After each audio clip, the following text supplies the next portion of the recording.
friends, welcome back to this channel. So friends, in this video I'm going to teach you how to adjust that vibrate on top. So friends, before I start this video, please don't forget to like the video, share and subscribe the channel.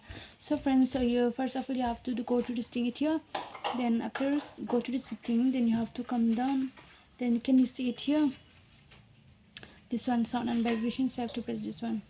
After pressing, then you have to, can you see it here, vibrate on top? So you have to press this one. When you press this one, you will get options from here. You just need to choose it. Can you see it here? You will get many options: off, light, medium, strong, whatever you are prepared to put it. So you just need to press it, light or medium or strong. When you tap this will become vibrate when you tap the screen and all. So if you want to off also, you just need to off it like this.